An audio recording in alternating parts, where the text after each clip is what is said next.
Senator Lyons. Thank you, Madam Acting President.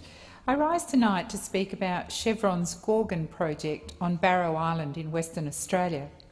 At the time of approval in 2009, the Gorgon joint venture estimated that the net benefit to Western Australia from the Gorgon project would be the creation of approximately 3,500 direct construction jobs on Barrow Island and approximately 10,000 direct and indirect jobs at peak construction.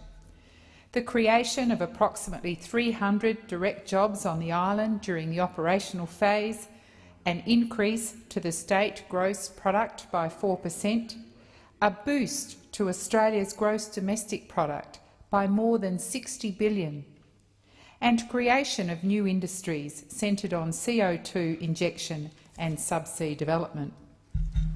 These are the sorts of commitments that governments go starry-eyed at, and why wouldn't they? A fine bunch of promises there made by Chevron. But of course, these are claims, and just claims, and these claims can't easily be measured or validated.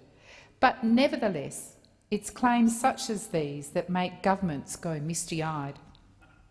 Well, I'm not hoodwinked, because I've got another side to this starry-eyed picture.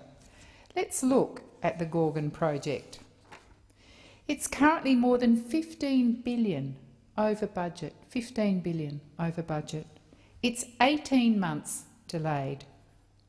Some Australian companies that were working on the project have gone bankrupt. Infrastructure promised and expected by communities surrounding the project have been let down. The promised jobs, both the quality of these jobs, the value adding to the Australian and West Australian workforce, and the number of jobs have not met Gorgon's promise. Chevron have overpromised and underdelivered on Gorgon. And what does Chevron do? Well, Chevron likes to blame Australian workers, Australian regulations, and our political environment for its own mismanagement, its own errors, its own missteps and its own slip-ups. But the truth lies elsewhere.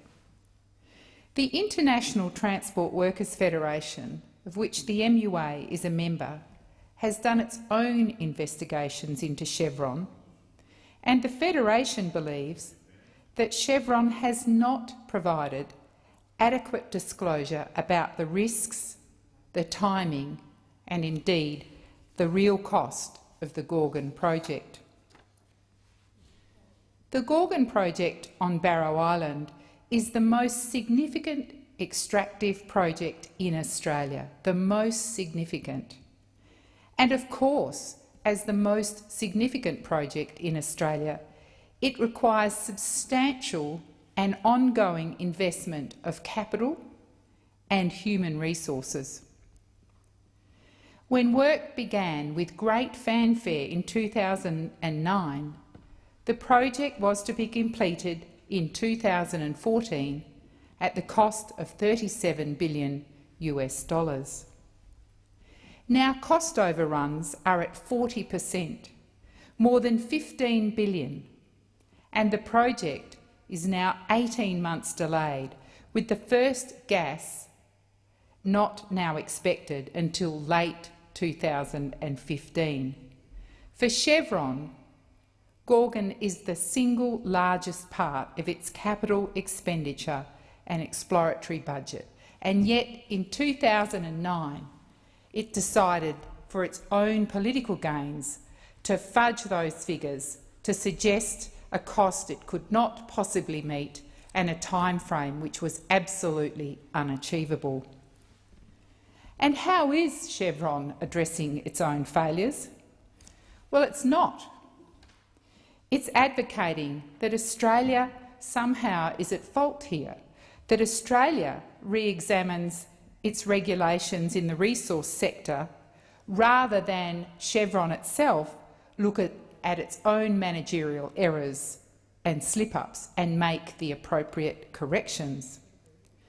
The Gorgon project, unfortunately, is quickly becoming synonymous with white elephant mega projects. Some analysts show that it's the most delayed and over-budgeted LNG project in Australia. Yet Chevron gave its shareholders extremely rosy projections and has only slowly, very slowly, revised cost and delay estimates.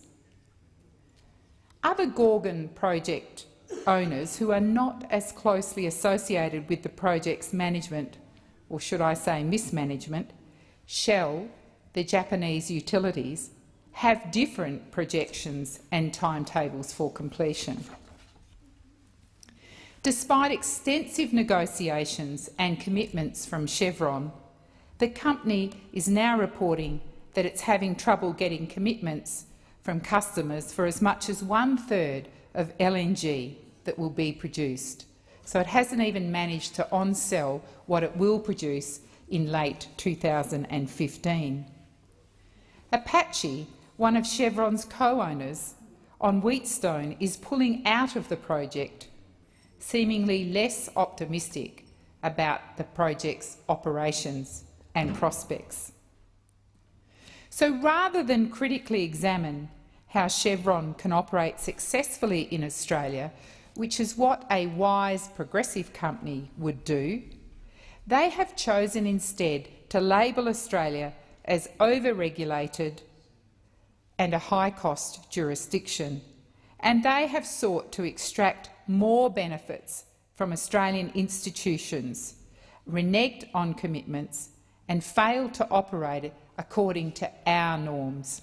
Rather than focus on fixing their own issues, Chevron continues to project that somehow their cost overrun or their underestimated project finalisation in the beginning is somehow someone else's fault. This example of Chevron's operations shows that we, Australia, must be prudent in negotiating resource agreements with overseas operators.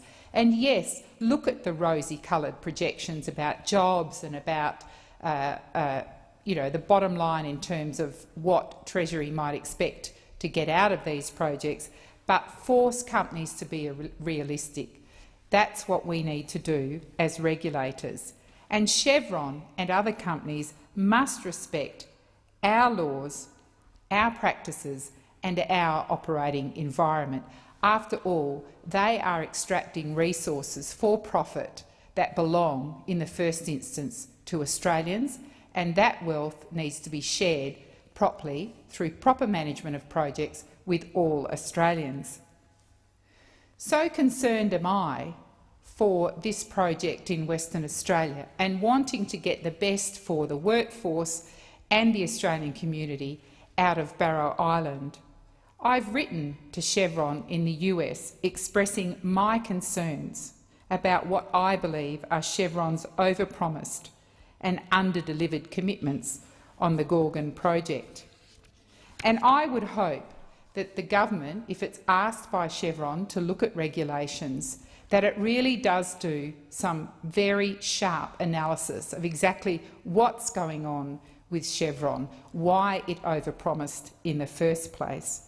But it is certainly time for Chevron to ensure that in future disclosures the company provides more accurate analysis of the prospects of some of its major projects, particularly those in Western Australia that have an impact on the state's finances, which have an impact on the workforce and certainly an impact on the money returned quite rightly to Australians. Thank you, Madam Acting Deputy President.